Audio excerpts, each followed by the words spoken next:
name's Jake Roselle. I'm out here at Body Beach today. Live in town, don't race at all, but ride a couple days a week usually. Always down here at Body Beach, and never ridden the new SuperJet. Decided to give it a shot. Today I'm riding my Kawasaki SXR. It's a 2017. I also have a 2008 SuperJet with B-pipe and a couple other mods. I really like my SXR though. It's what I usually ride, especially down here on the buoy course. My favorite parts about the ski are the motor is awesome, and it's dead reliable. The 4-stroke, not where I'm mixing fuel. You just stop by the gas station on your way down and rip laps. And usually I do basically a full tank after work in the evenings, and I'm pretty dead afterwards, and I'm happy. All right, Jake, how would you rate your riding ability? Riding ability, upper mid-pack local guy. Definitely not winning any races anytime soon. Have you ever raced? No, never raced. Never raced other than, racing everybody out here at Body Beach casually on a Wednesday afternoon. Can you do any freestyle? No freestyle. I think I got this thing about 4 inches out of the water a couple times. Pretty proud of it. All right, sick. We're going to see how he stacks up.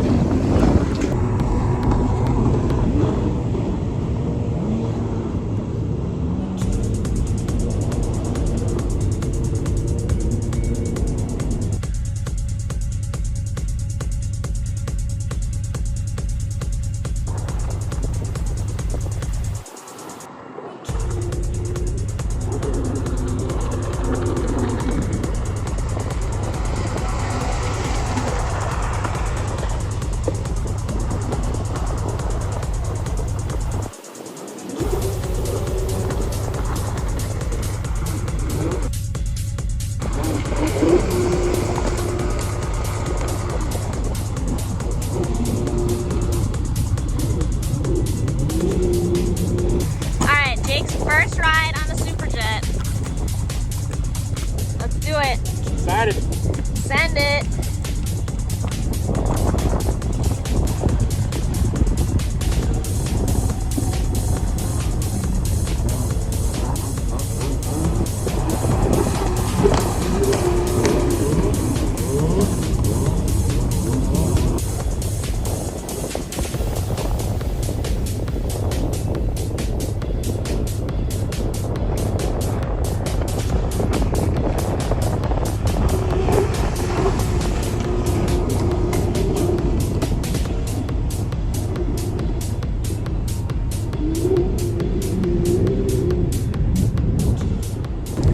All right, Jake, you just rode the SuperJet. What'd you think? Yeah, so I hopped on the SuperJet. First thing I noticed was the motor is such a different character than the Kawasaki. It sounds a lot more rowdy. That 3-cylinder always is going to sound a little more aggressive than a 4, whether it's a car or UTV or whatever. And the power delivery definitely feels a lot different. The Kawasaki is a much more like linear power band from the minute you tip into the throttle all the way to the top. Whereas the SuperJet, the first, quarter-inch, half-inch of throttle is not very aggressive at all. Like, it wouldn't scare a new person. It's kind of just a little more dead feeling off the bottom. And then once you get into like the half all the way to full is when it really like wakens up. And that's, the first thing you notice is the motor. So that's what I noticed first. Going into the first corner, I leaned over really far like I'm used to on the 1500, because the 1500s, everyone always claims it's a boat. You have to manhandle it. So I went into the first corner like I'm going to manhandle this ski through there, and I pulled the pump clean out of the water and just basically laid it on in. So it's definitely not a ski that you manhandle. It's a ski that you have to do more sweeper lines with. It doesn't like doing the tight lines. It likes carrying the momentum through the corner, which it's not as deep of a ski, so that makes sense. It wants to kind of stay on top of the water and carry that momentum, rather than the 1500, which has all that torque and all that depth, so you can get in and just kind of cut hard. And yeah, you just gotta be a little more finesse with it. All right, pros and cons. Which parts are your favorite? Which parts could you do without? Yeah, the pros on the SuperJet, it's definitely lighter and more playful. I was bunny hopping it within 30 seconds being on it. On my 1500, when I rode it for the first time, I was not doing that. But the 1500 motor is definitely probably the biggest pro for it. It just digs out of the corner so hard. And the mid-corner, the way it will just pivot around a buoy nice and tight, it just really has a lot of, front-end grip, for lack of a better term, where you can just really put the front end where you want it. But the upside on the SuperJet is, even though it's not probably as fast top end, we're going to find out here in a bit, it's a lot more stable. So my girlfriend doesn't like the 1500 as much at top bit speed, because it kind of does that little rock back and forth, and it kind of gives you a hairy feeling. Occasionally it'll catch. The SuperJet, even at max speed, I was moving it around and I was putting steering angle into it, and it doesn't catch. It's very confidence inspiring. You never feel like you're going to get in over your head at top speed, where the 1500, you can get in trouble. It's a little white knuckly. A little bit. And then if you had to choose, like if you could recommend one ski to one type of rider and one ski to another kind of rider, who do you think would like it best? Yeah.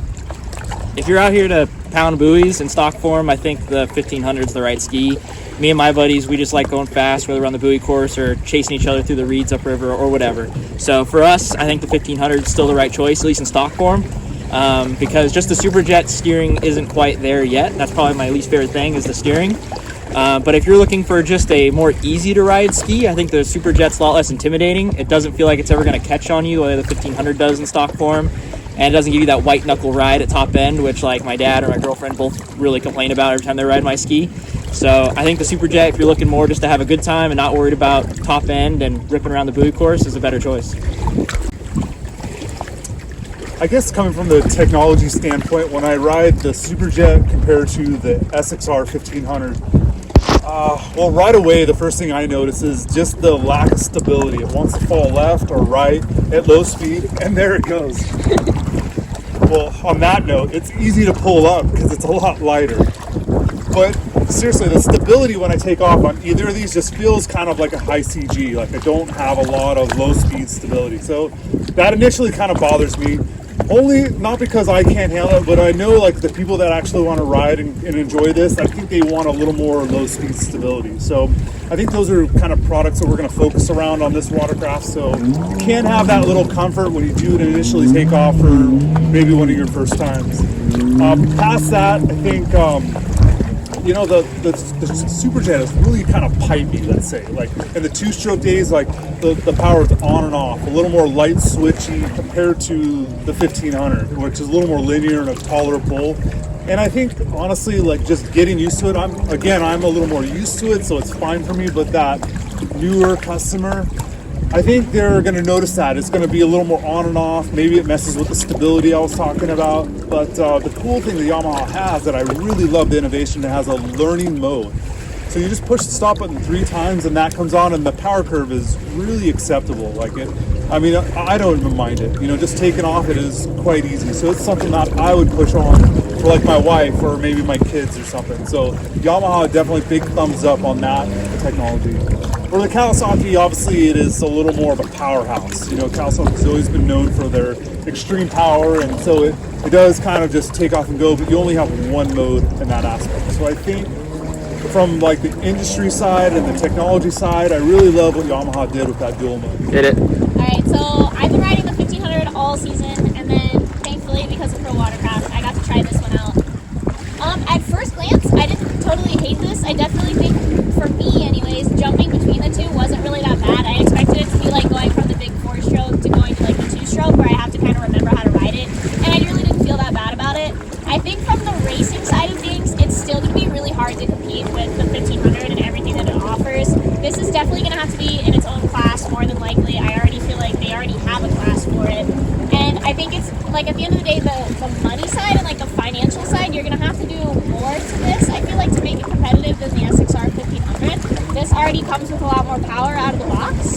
So I feel like we're going to see this in its own class with some modifications. We're never going to see them side by side on the racetrack that I know of. And I mean, I like the way it runs. The power is not too bad, but I think at the end of the day, for a lot of the racers, they're going to be sticking with the 1500 because you get that little bit of extra power, and the little bit of extra money that this costs, you can put mods on the 1500 for that much. So I feel like at the end of the day, for me, when I look at it from like the racing and the financial perspective, as much as I hate how big the 1500 is and how heavy it is for me to lift it on the trailer, I still kind of lean towards the 1500 just because I'm a horsepower kind of gal. Oh yeah, I'm good.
easy on the course. The turn. Dude, you're roasting him. Jake, you're getting whooped. Huh? You're getting smoked. That thing is so much faster. Oh yeah. Look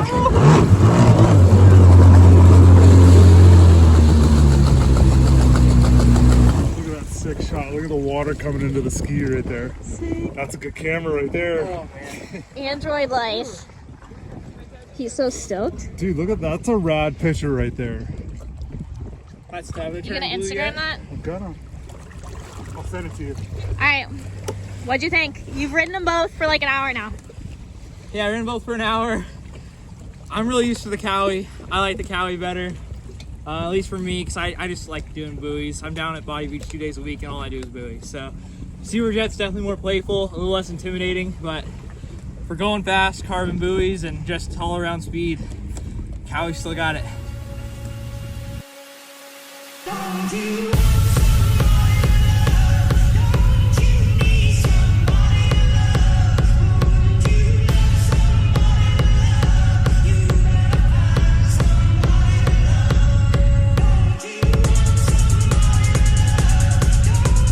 Yeah. Just put back here, and you're just gonna drop it down and lean forward.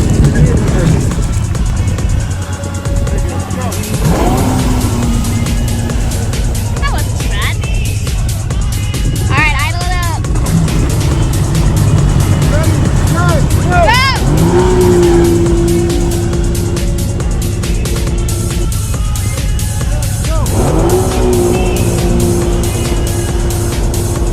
Ready, set, go!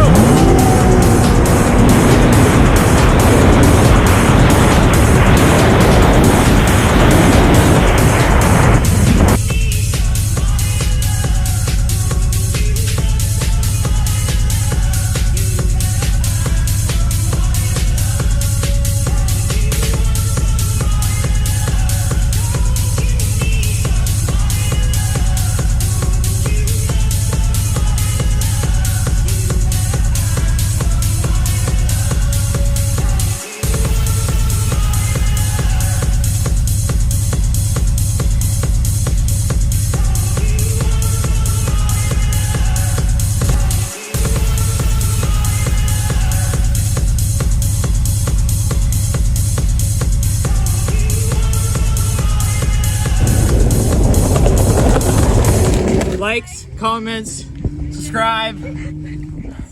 Pro Watercraft's doing follow for the next 2 days. Just the next 2 days.